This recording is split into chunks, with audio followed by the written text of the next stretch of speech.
You may notice I'm in a bit of a different location, or at least kind of. I'm still in our sanctuary, but behind me is the altar decorations, the chancel decorations for our sermon series this summer called Campfire Stories. We're taking a look at a variety of different stories throughout the Bible. And I'll touch on some of those coming up. But I wanted to share with you, as I think about all these stories that we're going to be taking a look at this summer, and as I said, I'll share some of those with you as well. I thought about this passage. This passage comes from the Gospel of Matthew, and it's Jesus talking about his yoke. And usually when we hear that, we either think of the egg or we think of the thing that goes across the necks of cattle or ox or whatever it may be, in order to do work. And sometimes we miss the meaning. So let me read it to you first, and we'll talk a little bit about what a yoke is. This is Matthew chapter 11, verse 29.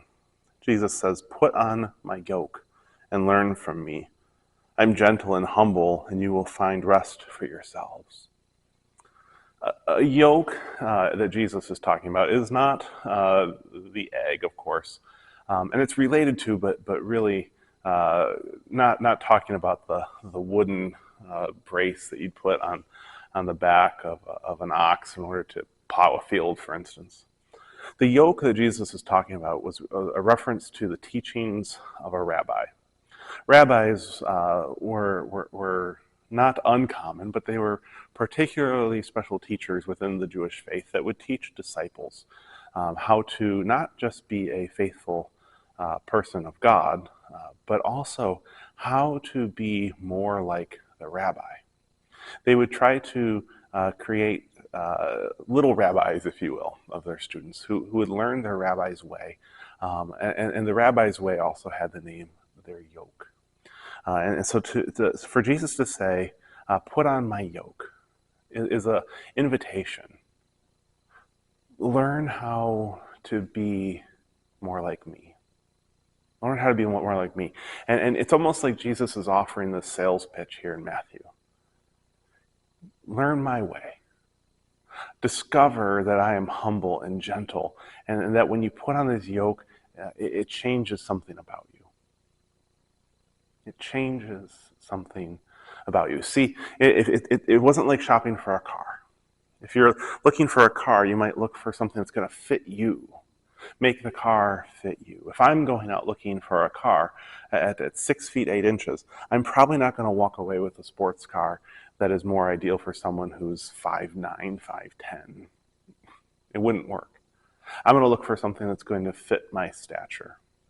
But finding a rabbi was a different ballgame. It wasn't looking for someone who fit you. It was looking for someone who you wanted to become more like. Moving yourself into their mold rather than finding something that already is a fit. And so Jesus is saying you're going to have to be transformed. You're going to have to go through changes to take on my yoke. My yoke is good. My yoke is humble. My yoke is easy. But it's going to take some transformation. And so the question then becomes, do we want to be more like Jesus?